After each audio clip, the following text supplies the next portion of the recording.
Clear है? Accounts का एक चैप्टर हो चुका है, कॉस्ट अकाउंटिंग का एक चैप्टर हो चुका है, बीएसएम का भी चैप्टर स्टार्ट करें, फिर इसके बाद मैथ स्टार्ट करेंगे। तो अभी हम लोग स्टार्ट कर रहे हैं बच्चा बिजनेस मैनेजमेंट। बिजनेस मैनेजमेंट ऐसे तुम लोग का बुक लिखा हुआ BSM, business studies and management. तुम लोग का जो बुक है उसका नाम क्या है? Business studies and management. ठीक है, जब हम लोग बात कर रहे हैं बिजनेस स्टडीज एंड मैनेजमेंट, तो हम लोग पहला बात करेंगे मैनेजमेंट क्या है, व्हाट इज मैनेजमेंट। तो अपना पहला मुद्दा है व्हाट इज मैनेजमेंट, ये आपको बताना मैनेजमेंट क्या होता है, व्हाट इज मैनेजमेंट। तो बोलता है मैनेजमेंट में सुन बच्चा, एक होता है ट्रेडिशनल थ्योरी और एक होता है modern theory. Traditional theory, modern theory, बात नहीं करेंगे कोई भी personal talk. Traditional theory, modern theory. Traditional theory बोलता है management is the art, management एक आर्ट है, कला है। जैसे डांसिंग, सिंगिंग, टीचिंग जैसे एक कला है, वैसे ही मैनेजमेंट भी एक कला है। नहीं हो रहा क्या?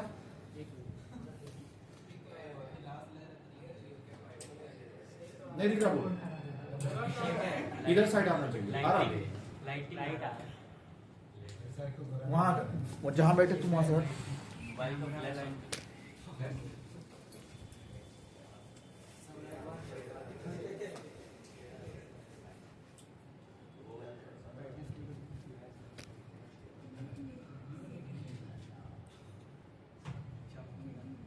ठीक तो है, चलेगा।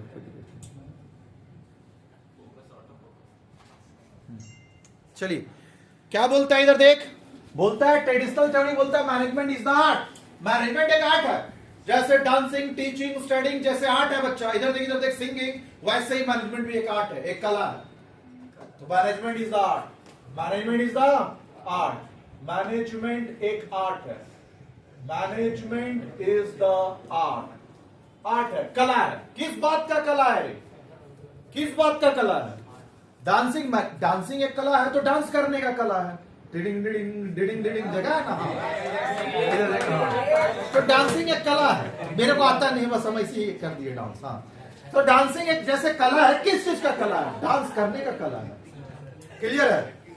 इधर देख, हाँ शक्ति जैसे। उसी तरह गाना गाने का भी एक कला होता है। मैं जो जी रहा हूं वजह तुम हो, सुना है ना? ये देखा, सबका एक कला होता है। डांसिंग का अपना कला है, तो डांसिंग कला है डांस करने का, पक्का। डांसिंग कला है डांस करने का, सिंगिंग कला है गाना गाने का। क्लियर है? जैसे अच्छा, खाना बनाना भी एक कला है, कुकिंग भी कला है, तो कुकिंग कला है खाना बनाने का। क्लियर है? कुकिंग कला है खाना बनाने का। उसी तरह मैनेजमेंट भी आर्ट है, लेकिन किस चीज का? जैसा भी हाँ, खाना बनाना, कुकिंग एक कला है, किस चीज का कला है? खाना बनाने का। डांसिंग एक कला है डांस करने का। नहीं, क्लियर कर मेरे को? सिंगिंग कला है गाना गाने का। उसी तरह मैनेजमेंट भी एक कला है, लेकिन किस चीज का कला है वो क्लियर कर। तो बोलता है management is the art, art है किस चीज का? Getting things done through others, getting things done through others. Management एक कला है, क्लियर है? मैनेजमेंट भी एक कला है, लेकिन वो किस चीज का कला है? Getting things done through others, दूसरों से काम निकलवाने का ही कला है ये। मैनेजमेंट और कुछ नहीं है, दूसरों से। हाँ, मैनेजमेंट एक कला है, और कौन सा कला है? दूसरों से काम निकलवाने का कला है। जैसे एग्जांपल दे रहे हैं, क्लियर है? अच्छा, एक चीज याद रखना बच्चा, मैनेजमेंट हर जगह होता है, मैनेजमेंट हर जगह होता है, हर लेवल पे होता है। मैनेजमेंट शादी में भी होता है, बर्थडे पार्टी में भी होता है, मैयत में भी होता है। क्लियर हुआ? हर जगह मैनेजमेंट है। कहीं भी मैनेजमेंट खराब होगा तो मैनेजमेंट हो ही नहीं पाएगा, मतलब वो चीज प्रॉपर हो ही नहीं पाएगा। किसी भी चीज को स्मूथली कंडक्ट करने के लिए, प्रॉपर करने के लिए। क्लियर है?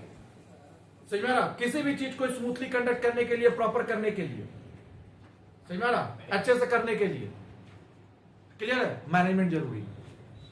चाहे वो डांसिंग का मैनेजमेंट हो, टीचिंग का मैनेजमेंट हो, किसी भी चीज का मैनेजमेंट हो। क्लियर हुआ? तो आपको मैनेजमेंट करना। इधर देख, तो इधर देख, बर्थडे पार्टी में भी मैनेजमेंट होता है, शादी में भी मैनेजमेंट होता है, स्कूल में भी मैनेजमेंट होता है, कॉलेज में भी मैनेजमेंट होता है, ट्यूशन में भी मैनेजमेंट होता है। मैनेजमेंट हर जगह होता है और हर लेवल पे होता है। मैनेजमेंट कंपनी में भी होता है, तो कंपनी में मैनेजमेंट होता है। क्लियर? मान लिया हम कंपनी में मैनेजमेंट हुआ, कंपनी में मैनेजमेंट हुआ। अब एक बात बताना, मैनेजमेंट में कंपनी में मैनेजमेंट होगा, स्कूल में भी मैनेजमेंट होगा, तो कंपनी में मैनेजमेंट होगा तो उसका भी हर लेवल में होगा। 3 लेवल होता है, top level, middle level, lower level, तीनों लेवल में मैनेजमेंट होगा। तो मैनेजमेंट हर जगह होगा, हर लेवल पे होगा। इसलिए मैनेजमेंट को हम लोग बोलते हैं परवैसिव। परवैसिव का मतलब होता है यूनिवर्सल। मैनेजमेंट क्या होता है? यूनिवर्सल। Why universal? क्योंकि ये हर जगह होता है और हर लेवल पे होता है। हर जगह मतलब स्कूल, कॉलेज, शादी, बर्थडे पार्टी, हर जगह होता है और हर लेवल पे होगा। इसलिए वी कॉल इट परवैसिव, यूनिवर्सल। तो मैनेजमेंट यूनिवर्सल भी है और परवैसिव भी है। क्या ये बात क्लियर हुआ? तो मैनेजमेंट यूनिवर्सल भी है और परवैसिव भी है। क्या ये बात क्लियर हुआ? समझ में आ रहा? तो management is the art. Management एक आर्ट है। किस चीज का? Getting things done through others. क्या बात क्लियर हुआ? चल आगे चलते हैं। तो मैनेजमेंट एक कला है दूसरों से काम निकलवाने का। एक स्टोरी, जैसे शादी में भी मैनेजमेंट होता है ना। कहीं गए शादी में, तुम देखा बहुत कुछ, सब कुछ प्रॉपर वे में सजाया हुआ है, डेकोरेशन अच्छा है, हाँ जो डाइनिंग है उसका वो भी प्रॉपर है, क्लियर, स्टार्टर भी उसका एकदम प्रॉपर है, सब चीज साफ सुथरा क्लीन है, तो क्या बोलता है? मैनेजमेंट अच्छा है। बोलते कि नहीं बोलते? हाँ। स्कूल में गया, प्रॉपर बेंची टेबल है, एसी लगा हुआ है, टीचर अच्छा से पढ़ा रहा, तो क्या बोलते हैं? मैनेजमेंट अच्छा है। किसी कंपनी में गए, क्लियर बच्चा, देखे सब कुछ अच्छा, तो क्या बोलते हैं? मैनेजमेंट अच्छा है। क्या जो बोल रहे समझ में आ रहा? मैनेजमेंट का मतलब क्लियर हुआ? जैसे बच्चा शादी में देखे, मैनेजमेंट होता है अच्छे से, लेकिन शादी में देखता होगा ज्यादातर मैनेजमेंट फूफा जी का हाथ में दिया जाता है। समझ में आ रहा? हाँ, ये रहे फूफा जी। फूफा जी का काम क्या है? सब कुछ प्रॉपर वे में कराना, डेकोरेशन देखना, कुकिंग देखना, कुक को देखना, क्लियर है बच्चा? फिर स्टेज का डेकोरेशन देखना, बाराती कैसे है, उसको कहां ठहराना है, ये सारा काम किसका होता है? फूफा जी का। लेकिन एक चीज याद रखना बच्चा, फूफा जी भी सारा काम खुद से नहीं करते हैं। क्लियर हुआ? पापा जी, फूफा जी सारा काम खुद से नहीं करते हैं। वो देखेगा 10 जन को बुला लेंगे, जो घर का छोटा बच्चा लोग होगा, अरे 12-15 साल का जो बच्चा हम लोग का टाइप का होगा, बस उसको बोलेंगे तुम वहां चल जा, तुम वहां चल जा, तुम वहां चल जा, तुम वहां चल जा। का एक गिलास पानी भी पीना होगा ना, तो बोलेंगे जा पानी लेके आ। तो मतलब पानी भी तेरे से मंगवा के पिएंगे, खुद से नहीं पिएंगे। क्या समझा रहा है? जो बात बोल रहे हैं क्लियर हो रहा? इसका मतलब इधर, इसका मतलब है खुद से कुछ नहीं किए, सारा काम औरों से करवाए, लेकिन सारा क्रेडिट लास्ट में कौन लेके जाते हैं? फूफा जी। और फूफा जी को क्या बोलते हैं हम लोग? बहुत अच्छा मैनेजमेंट किए, शादी तो अच्छा से हो गया बच्ची का। बोलते कि नहीं बोलते? अब एक बात बताना, फूफा जी खुद से की कि दूसरों से करवाए? हाँ, तो दूसरों से काम करवाए मतलब दूसरों से काम फूफा जी कराए, मतलब getting things done through others. Getting things done through others, दूसरों से काम कराए, लेकिन क्रेडिट लेके चल गए ना। और हम लोग क्या बोलते हैं? मैनेजमेंट अच्छा है, आपका मैनेजमेंट अच्छा है। लेकिन बच्चे एक बात बताना, इनका मैनेजमेंट जो अच्छा है वो है किस बात का management? Getting things done through others. इसका मतलब इनका मैनेजमेंट अच्छा है, तो अच्छा किस बात से है? Getting things done through others. और यही इनका ये क्या है? कला है, मतलब आर्ट है। तो मैनेजमेंट इज द आर्ट, किस बात का art? Getting things done through others. क्या ये बात पूरा बैठा दिमाग में? Management is the art, getting things done through others. Clear है? समझ में आया? तो एक बार लिखिए इसको, कॉपी निकाल लिखिए।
चले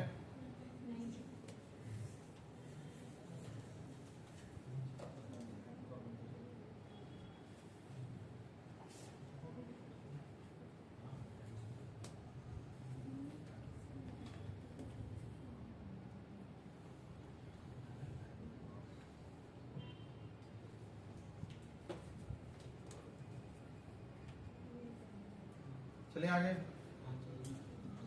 चलें चलिए सुन बच्चा एक चीज बताना, ये ट्रेडिशनल थ्योरी है, लेकिन बच्चा नहीं ले रहा ट्रेडिशनल थ्योरी जो थोड़ा चीप क्वालिटी का है, दूसरों से काम निकलवाने को हम लोग क्या बोलते हैं, मैनेजमेंट, तो नहीं लग रहा ये चीप क्वालिटी का डेफिनेशन है। तो बच्चा इसके लिए फिर ना एक अच्छा धांसू टाइप का डेफिनेशन निकाला गया, मॉडर्न थ्योरी। दूसरा कौन सा, मॉडर्न थ्योरी। मार्केट में यही चलता है यहाँ, मॉडर्न थ्योरी। क्लियर है, कौन सा theory, modern theory. Modern theory जो है ना बच्चा, इधर देख, ये ज्यादा अच्छा और सोफिस्टिकेटेड डेफिनेशन है। क्लियर हुआ, अच्छा डेफिनेशन है। क्लियर हुआ, जो ट्रेडिशनल थ्योरी है ना बच्चा, वो उतना अच्छा नहीं है। क्या बोलता है, दूसरों से काम निकलवाना, दूसरों मतलब अदर्स, मतलब पीपल, अदर्स पीपल मतलब दूसरा इंसान से काम निकलवाना। तो किसी को बोले हम तेरे से काम निकलवा रहे हैं, तो खराब वर्ड है कि नहीं है। लेकिन अब उसी को मॉडर्न थ्योरी में अच्छे ढंग से कैसे बोला गया, जैसे हम इसको बोले तुम डाउन टू अर्थ है, अच्छा लगा सुनने में। और डाउन टू अर्थ का मतलब क्या होता है, गिरा हुआ इंसान, तू गिरा हुआ इंसान है, खराब लगा कि नहीं लगा। तो उसी तरह किसी को बोलेगा कि हम तेरे से काम निकलवा रहे हैं, getting things done through others, तो खराब टाइप का लग रहा है कि नहीं लग रहा। उसी को थोड़ा अच्छा सा वर्ड में बोल, तो सुनने वाले को भी अच्छा लगेगा। ठीक है, तो बोलता है बच्चा, इधर देख, मैनेजमेंट इज द, अब देख नेक्स्ट वाला जो बोल, अभी लिखना नहीं, अभी देखना है। मैनेजमेंट इज द, बात नहीं, यूटिलाइजेशन ऑफ ऑल रिसोर्सेज। अभी लिखना नहीं, अभी सुनना है। पहला बोला मैनेजमेंट और कुछ नहीं है बच्चा, मैनेजमेंट इज द, मैनेजमेंट और कुछ नहीं है, utilisation of resources, utilisation of all resources. पहला बात क्या, ये यूज ऑफ रिसोर्सेज का, यूटिलाइजेशन ऑफ रिसोर्सेज मतलब यूज ऑफ रिसोर्सेज, यानी मैनेजमेंट और कुछ नहीं, यूज ऑफ रिसोर्सेज है। रिसोर्सेज को ढंग से यूज करना है, कोई मैनेजमेंट बोलते हैं। जैसे कभी कभी होता है ना बच्चे, इधर रिसोर्सेज मतलब पैसा, मनी, मटेरियल, मेन। हाँ, पहले रिसोर्सेज का मतलब समझा दें, ऑल रिसोर्सेज, और रिसोर्सेज में आता है बच्चा main, material, machine, main, material, machine, method and money. Money last में आता है, इधर देख, इधर देख, 5M बोलते हैं इसको, 5M। क्लियर हुआ, हाँ 5M होता है ये। सुन ध्यान से, ये जो 5M है बच्चा, यही रिसोर्सेस है जिसको ढंग से यूज करना, किसी भी चीज का वेस्टेज नहीं करना। जैसे तुमको हम 2000 रुपया दिए शॉपिंग करने के लिए, अब तुम सारा सामान घर का खरीद के लाया, तो हम क्या बोले, पैसे का अच्छे से मैनेजमेंट किया तुम। क्लियर है, पैसे का अच्छे से मैनेजमेंट किया। शादी में ज्यादा आदमी नहीं था, हम तुमको 2 ही आदमी दिए, बोले सारा काम देख लिया, और आदमी नहीं है मेरे पास, और तुम 2 ही आदमी से अच्छा मैनेजमेंट कर लिया। बहुत जन को 10 आदमी लगता, तुम 2 ही में करवा दिया सारा काम। तो हम बोले मैंने मेन का अच्छे से यूज कर किया तुम। क्लियर हुआ। कपड़ा सिलाई करने जाते हैं हम लोग, तो कभी देखता है कपड़ा कम रहता है, टेलर बोलता ठीक है इतनी कपड़ा में सी देंगे, मतलब कम कपड़े यूज करके। अच्छा, तो क्या बोले, आपका मैनेजमेंट अच्छा है, कटिंग आपको अच्छा होता है। तो इसका मतलब मैनेजमेंट कुछ नहीं होता, use of resources, use of resources मतलब यूटिलाइजेशन ऑफ रिसोर्सेज। और कौन सा रिसोर्सेज, ऑल रिसोर्सेज। अच्छा, ये चीप क्वालिटी डेफिनेशन क्यों है, क्योंकि यहां सिर्फ बात कर रहा मेन का, यहां बात कर रहा मेन का, और यहां बात कर रहा सबका। यानी मेन का भी बात किया, मटेरियल का भी बात किया, मशीन का भी बात किया, मेथड्स का भी बात किया, मनी का भी बात किया, पांचों का बात किया। क्लियर हुआ। इसका मतलब ऊपर का डेफिनेशन चिप क्वालिटी इस एस्पेक्ट से भी है, क्योंकि ऊपर का डेफिनेशन सिर्फ एक ही वर्ड पे फोकस करता है, क्या, सिर्फ मेन पे। तुमको शादी करा, फूफा जी शादी करा, हम इनको की बोले मैनेजमेंट खाली मेन से हो जाएगा, हम मैनेजमेंट मेन दे दिए तुमको, 10 जन दे दिए, 20 जन दे दिए, पैसा नहीं दिए, क्या मैनेजमेंट कर पाएगा, नहीं। क्लियर हुआ। मटेरियल नहीं दिए, क्या कर पाएगा, मटेरियल मतलब पार्टी में जो भी सामान चाहिए, मैदा, आलू, प्याज, चिकन, मटन जो भी चाहिए, हम दिए ही नहीं, क्या मैनेजमेंट होगा, इसका मतलब खाली मेन से मैनेजमेंट नहीं होता है, मैनेजमेंट सब चाहिए मैनेजमेंट करने के लिए। मैनेजमेंट तुम खाली मेन का किया, मटेरियल का मत कर, मटेरियल वेस्ट कर, तो शादी में ज्यादा खर्चा नहीं लग जाएगा, पैसा एकदम उड़ाया जाएगा पानी के जैसा। क्या लग रहा है सही से हो पाएगा? लास्ट में शादी में पैसा शॉर्ट हो गया तो फिर बोलेंगे मैनेजमेंट खराब है। इसका मतलब समझ में आ रहा कि मैनेजमेंट सिर्फ एक चीज का नहीं होता है, मेन का होता है। अब इसको याद करना, सुन, मेन मटेरियल, कॉस्ट अकाउंटिंग सब पर क्या है, मेन मटेरियल डालेगा कहां पे, मशीन में, मेन मटेरियल डालेगा मशीन में, तो 3 वर्ड याद हुआ, मेन मटेरियल मशीन, और अप्लाई करेगा मेथड्स। चिकन भी बनाते तो रेसिपी मेथड अप्लाई करते हैं ना, पहले प्याज भूजिए फिर चिकन डालिए, मेथड। तो मेन मटेरियल डालेगा कहां पे, मशीन में, और क्या अप्लाई करेगा, मेथड। और ये सब के लिए क्या चाहिए, पैसा, मनी। तो क्या ये 5 वर्ड याद हुआ, main material machine methods money, 5 है।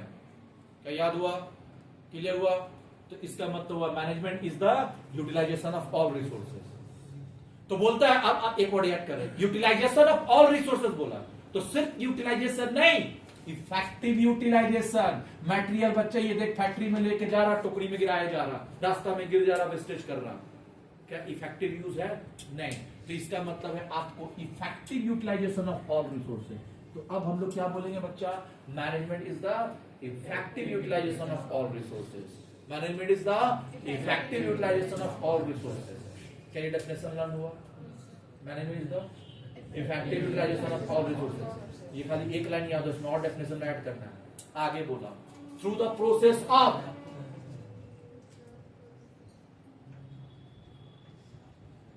through the process of planning,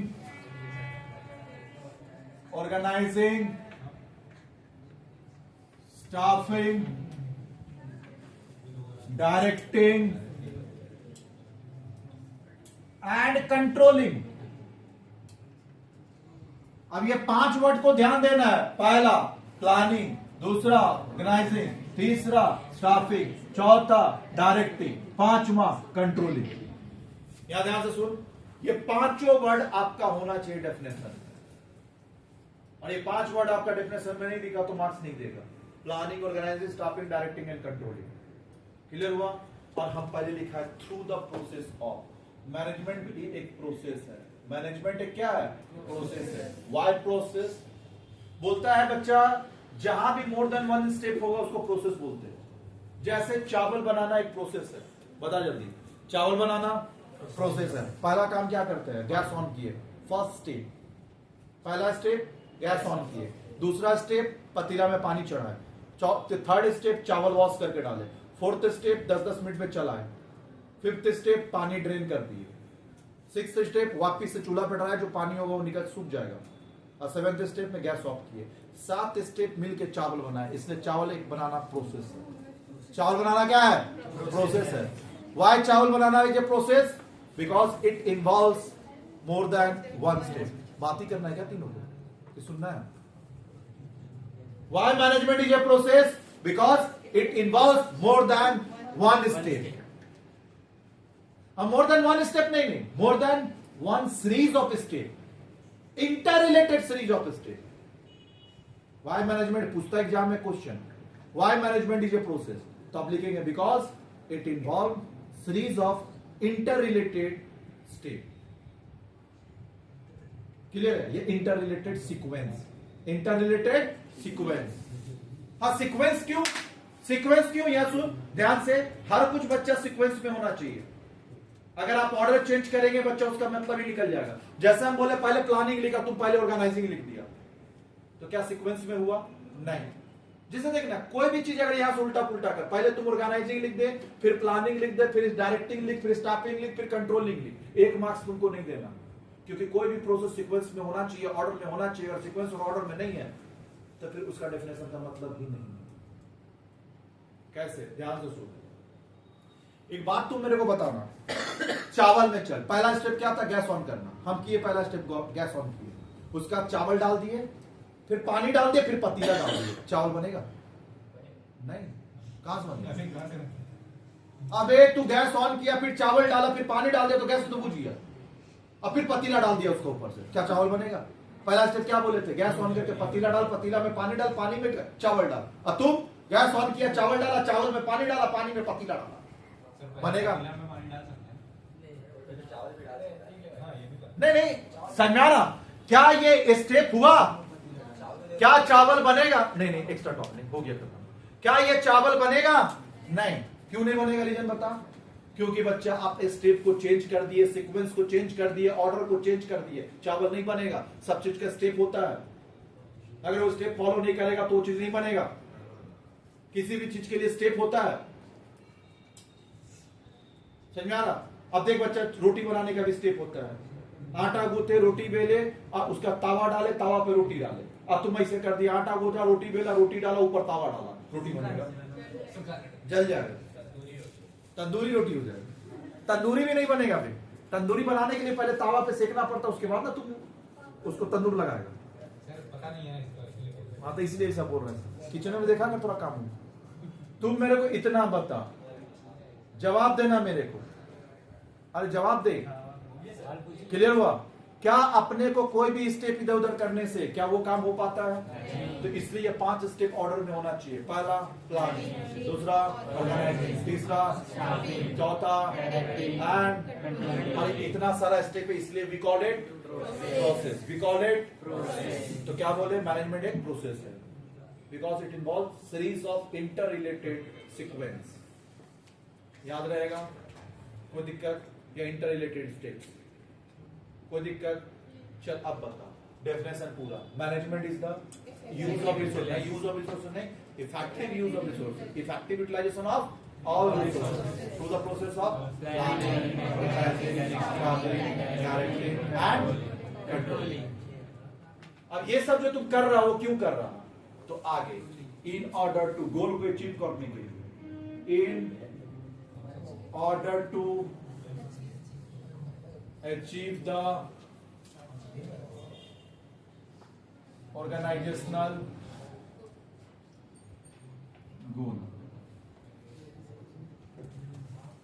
In order to achieve the organizational goal. क्या यहां तक क्लियर हुआ?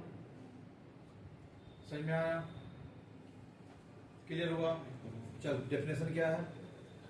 Management is the effective utilization of all resources through the process of planning, organizing, staffing, directing and controlling in order to achieve the organizational goal. पक्का resources में क्या आता है? Main, material, machine, methods and money. Copy करिए।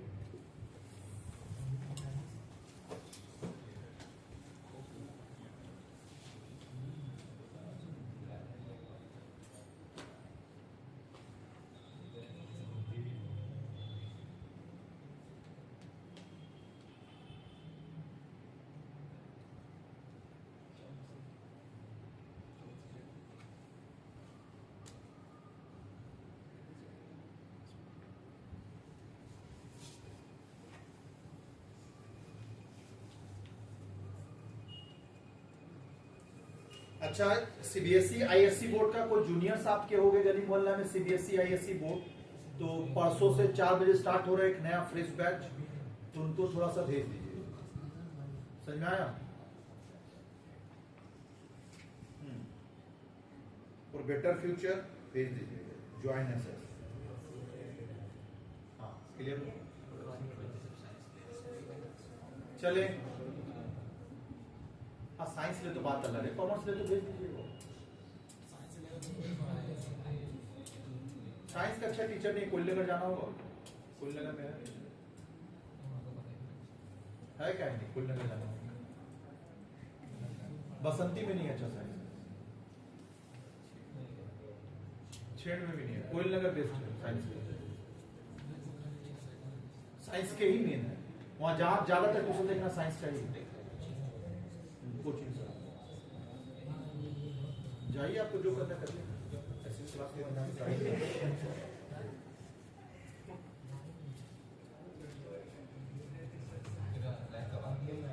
हुआ रे, हुआ? लिख लिया? जल्दी लिख डेफिनेशन।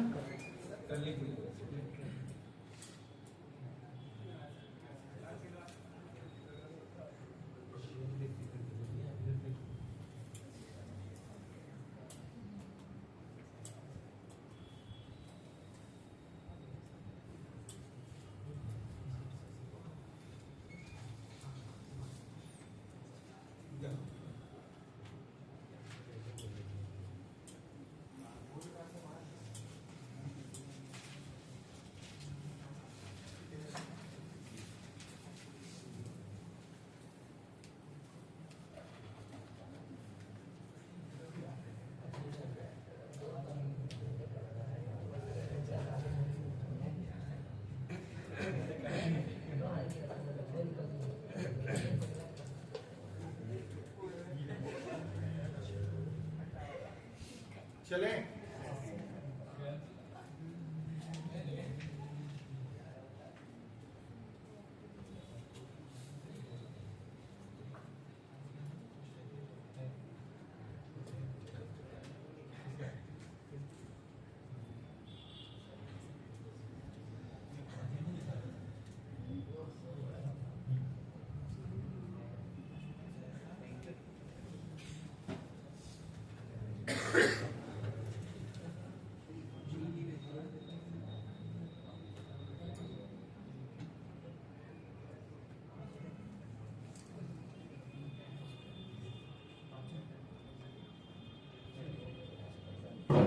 चले वो इधर आओ।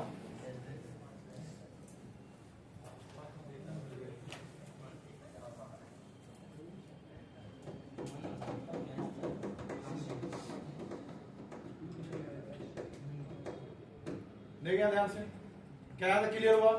सब लिख लिया? अब सुन बच्चा, अब हम लोग बात करेंगे utilisation of all resources. Resources अब तेरे से पूछता है, कभी कभी एग्जाम में आता है, तो हम लोग अब सारा कुछ पॉइंट कर करके लिखेंगे। पॉइंट नंबर 3 क्या है? रिसोर्सेस। रिसोर्सेस में दो टाइप का रिसोर्सेस होता है। एक होता है फिजिकल रिसोर्सेस, पहला ह्यूमन रिसोर्सेस,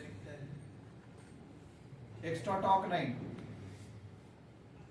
ह्यूमन रिसोर्सेस, और दूसरा होता है फिजिकल रिसोर्सेस। लिखिए, और ये कुछ नहीं है बच्चा। ह्यूमन मतलब इंसान, इंसान मतलब मेन, मेन को यहां पे लेंगे, बाकी वहां लेंगे। क्या क्या? मटेरियल, मेन मटेरियल डालेगा कहां पे?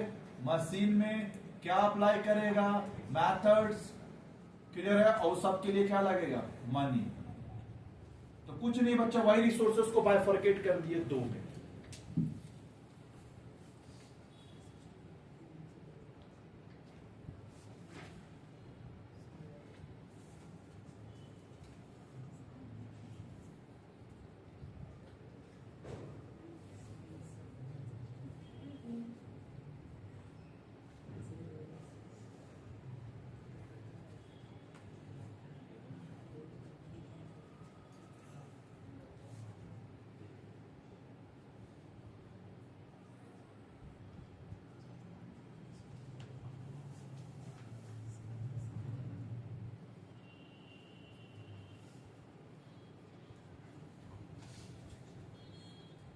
हुआ?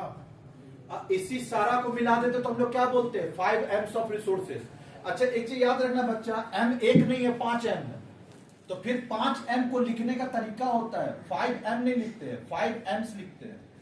5 apostrophe S, 5 M's of management. तेरे से पूछेगा गिव 5 M's ऑफ मैनेजमेंट, तो क्या बोलेगा बता? यही बोलना है। क्या क्या 5 M's of management? Main, material, machine, methods, money.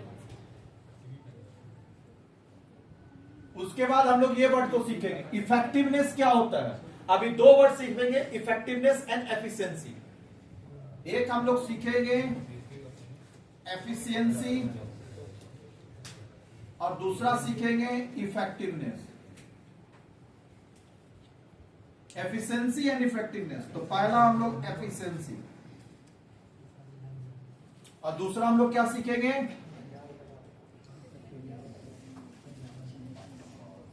ये दो एरो निकालिए, दोनों का मतलब समझिए।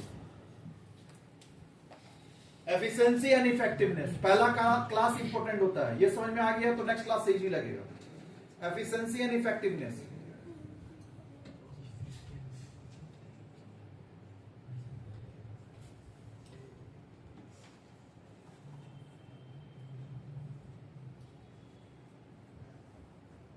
Efficiency and effectiveness. एफिशिएंसी का मतलब होता है बच्चा optimum use of resources, optimum utilisation resources. Optimum utilisation of resources का मतलब क्या होता है? पहले लिख फिर बताते हैं।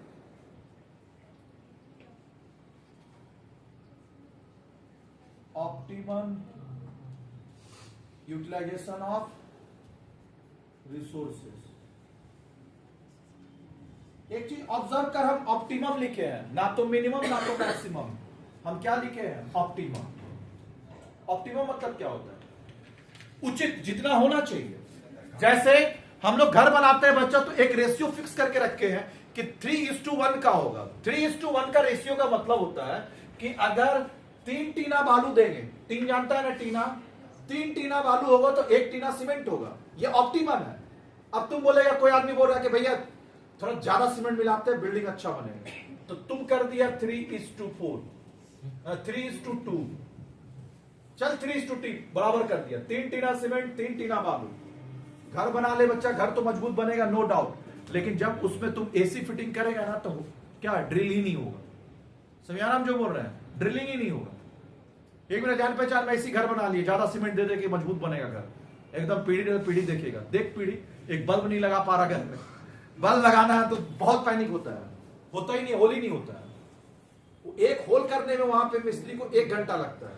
एक होल करने के लिए घर में आता है तो बोलता है भैया 1000 रुपया लेंगे, उससे कम एक होल नहीं होता। तुम अपना मन से तुम एक तो, अगर तुमको किसी दिन अगर एक घड़ी भी लगाना हो अलग जगह पे तो नहीं लगा पाएगा, जहां फिक्स हो वहीं फिक्स हो, कैलेंडर में नहीं टांग पाएगा।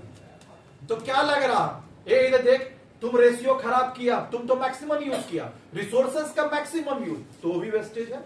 चल मिनिमम यूज करते हैं, हम कर देते हैं बच्चा, सीमेंट कर देते, बालू कर देते 4 टीना और सीमेंट एक ही रखते हैं, बालू ज्यादा बढ़ा दिए, इसमें भी दिक्कत है, घर मजबूत नहीं होगा। जैसे बता रहे राधा रेसिडेंसी में एक आदमी फ्लैट लिया, जान पहचान का है, लेते का साथ में गृह प्रवेश होता है ना, अरे सुन तो गृह प्रवेश का दिन क्या हुआ बता रहे हैं, गृह प्रवेश का दिन होता है ना, फूल लगाते हैं हम लोग वहां पे गेट में, ऐसे करके कील ठोक रहे थे, पूरा दरवाजा चौखट का साथ में ठाम।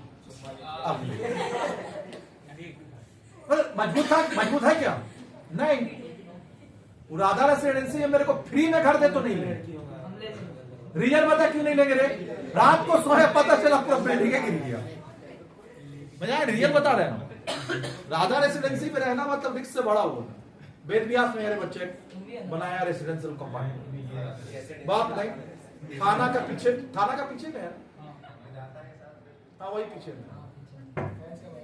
सुन यहाँ देख, यहाँ ध्यान से देख, अरे सुनी नहीं रहा मेरा बात। इसका मतलब हो गया बच्चा कि मैक्सिमम यूज करेंगे तो भी खराब है, मिनिमम यूज करेंगे तो भी खराब है, तो आपको क्या यूज करना है? ऑप्टिमम 3:1। तो वही लिखे, optimum utilisation of resources. Clear हुआ? क्लियर बच्चा? और इसका और एक 2-3 नाम से इसको जानते हैं, ऑप्टिमम यूटिलाइजेशन ऑफ रिसोर्सेस, या तो कहीं कहीं लिखे रहेगा cost benefit ratio, cost benefit ratio.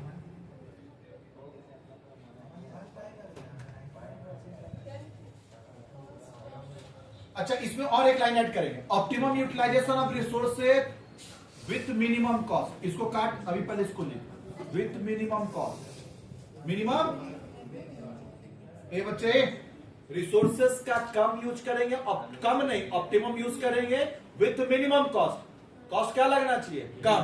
और दूसरा कॉस्ट बेनिफिट आना चाहिए, कॉस्ट बेनिफिट रेशियो आपको देखना होगा। कॉस्ट बेनिफिट रेशियो मतलब रे, जितना कॉस्ट लगा रहा उतना बेनिफिट मिल रहा कि नहीं। कहीं कहीं होता है ना, हम लोग पैसा दे देते हैं और बोलते हैं इस इतना दाम का तो नहीं था, ज्यादा ले लिया, बोलते कि नहीं बोलते? कहीं पे आइसक्रीम खाए और 50 रुपया ले लिया, खाने के बाद पता चला साला 10 रुपया लाइक नहीं था। इसका मतलब जितना कॉस्ट लगाया उतना बेनिफिट नहीं मिला।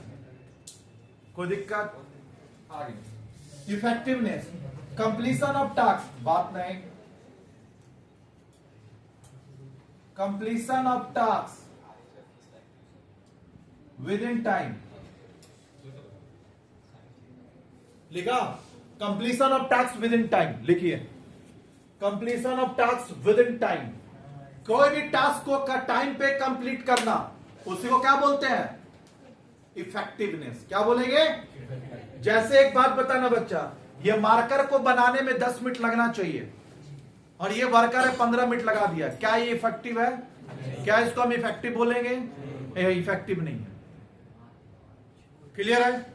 दूसरा जवाब देना। हाँ, अच्छा एक चीज याद रखना बच्चा कि आपको इफेक्टिव और एफिशिएंसी का बीच में बैलेंस करना होगा, balance between effectiveness and efficiency. Efficiency और इफेक्टिवनेस का बैलेंस करना होगा, एक कोई एक होने से नहीं होगा। जैसे मान ले बच्चा ये मार्कर बना रहा, मार्कर बनाने के लिए ₹10 का मटेरियल लगना चाहिए, ये ₹8 का मटेरियल लगा है, क्या ये एफिशिएंट है? हाँ।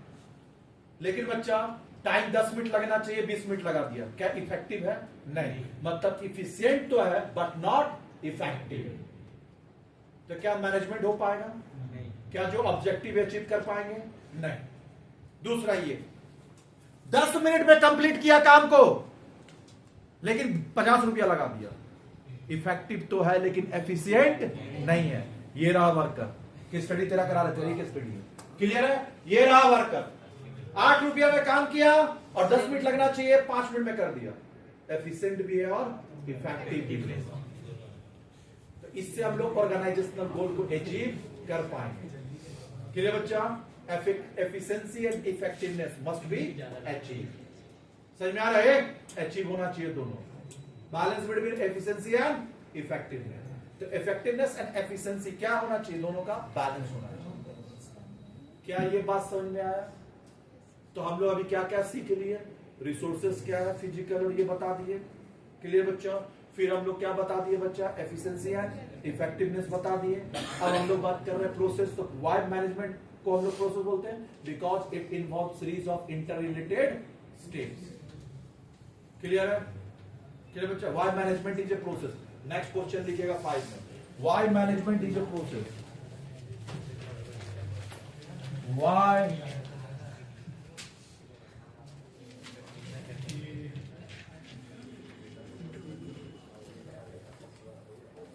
लिखिए नीचे, because it involve series of inter related, why management is a process because it involve series of inter related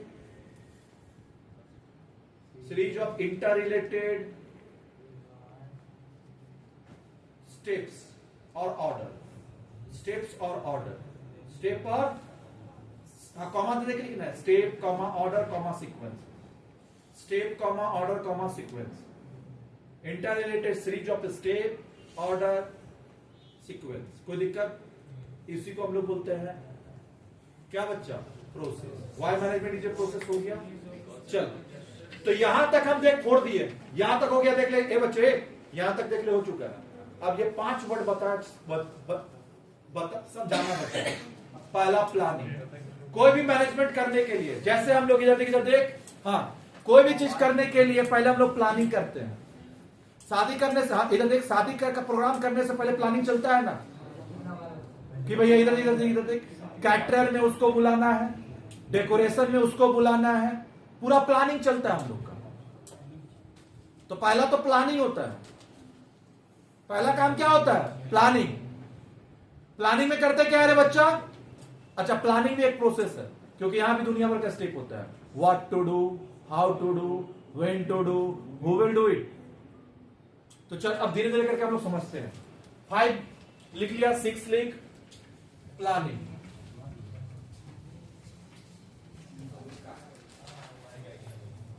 planning में क्या करते हैं बच्चा? What to do, what to do, how to do, नहीं, वाई टू डू नहीं, when to do and who will do it. Who will do it. What to do, how to do, when to do, who will do it. कोई दिक्कत? What to do, how to do, when to do, who will do it. कोई दिक्कत? What to do, how to do, when to do, who will do it. हुआ? इसी को हम लोग बोलते हैं प्लानिंग। प्लानिंग में सोचे कैटरर वहां से आएगा, डेकोरेटर वहां से आएगा, छमिया वहां से आएगा, डांस के लिए मुन्नी सिला। हाँ, समझ में आ रहा? अच्छा, एक बात बताना, ये सब जो सोचा, बात नहीं, ये सब जो सोचा तुम, ये ऑन ग्राउंड कुछ हुआ? डेकोरेटर आ गया, कुक आ गया, कुछ नहीं हुआ, खाली ये सोचा है। इसका मतलब जो बच्चा प्लानिंग और कुछ नहीं, एक मेंटल एक्सरसाइज, एक मेंटल थिंकिंग है। तो planning is a mental thinking, planning is a mental thinking, mental exercise. Clear हुआ? तो प्लानिंग एक मेंटल थिंकिंग है। Mental thinking of what to do, how to do, when to do, who will do it. Clear बच्चा? तो आगे हम लोग यहीं पे ऐड करेंगे ऊपर में, planning is a mental thinking, is a mental thinking.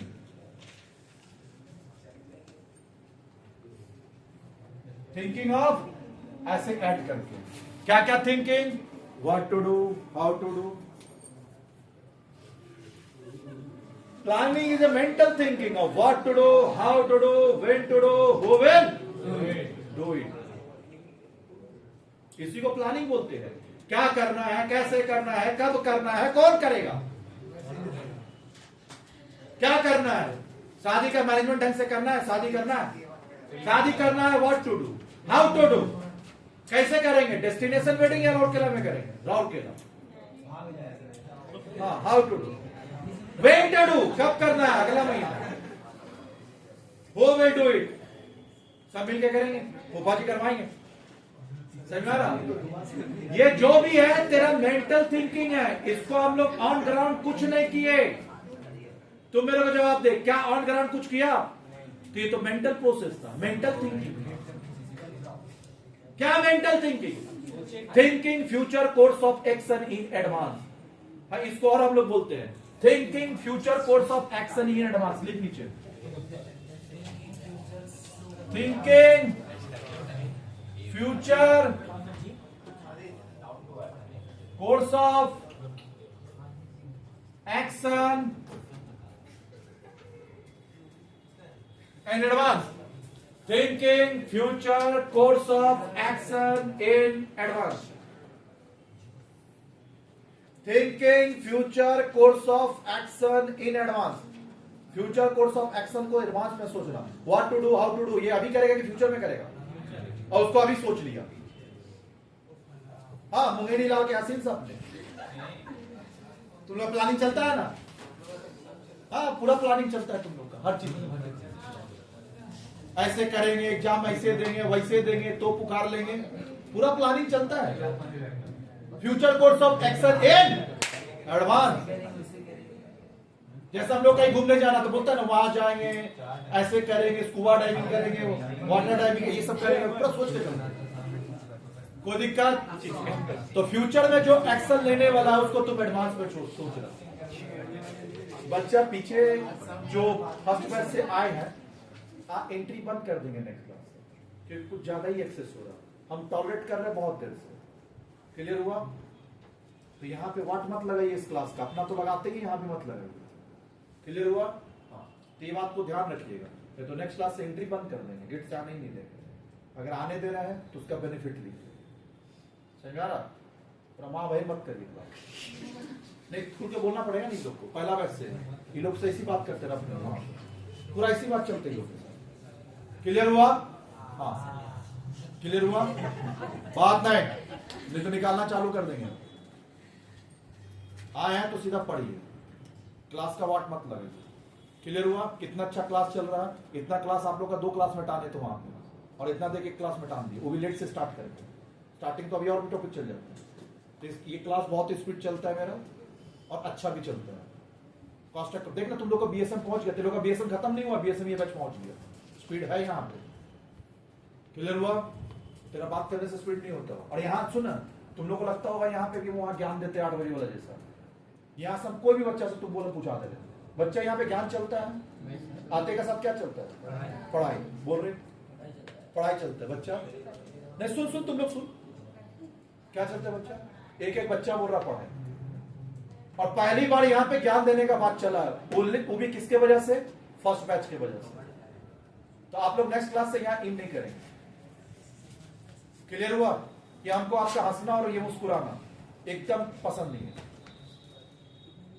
तो 2 मिनट नहीं लगेगा, हम निकाल देंगे यहां से। समझ आ रहा? हम पहले बोल दिए हैं, क्लास का वाट नहीं लगना चाहिए। अपना क्लास वाट लगाता वहीं पे लगा। ये मेरा बैच स्पीड चलता है, स्पीड चलेगा। यहाँ हम ज्यादा देर पढ़ाते भी नहीं है। सुन, 10 मिनट पहले छोड़ते, जानता होगा तुम लोग, 50 में यहाँ छोड़ देते हैं, फिर भी ते लोग से ज्यादा टॉपिक यहाँ कवर करते हैं। और बैच भी मेरा ये एक महीना बाद में स्टार्ट हुआ, एक 1.5 महीना बाद स्टार्ट हुआ। ये ज्ञान का बात यहां कल से चालू नहीं होना चाहिए। अगर कल से चालू हुआ तो परसों से यहां क्लास बंद। क्लियर हुआ? लिमिट में रहिए, फायदे में रहिएगा। कायदे में रहेंगे तो फायदे में रहेंगे, नहीं तो तुम मेरा नहीं चढ़ जानता है, पढ़ने में माहिर आदमी है।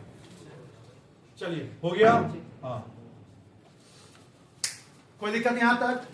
सॉरी बच्चा, ये सब बच्चा लोग के लिए 5 मिनट हम लोग बर्बाद करे तो पढ़ाई होता है। पापी है कितना जन का पापी पाप बढ़ रहे हैं। लास्ट क्लास से याद रहे, अगर नहीं बर्दाश्त होता तो यहां पे मत आइए।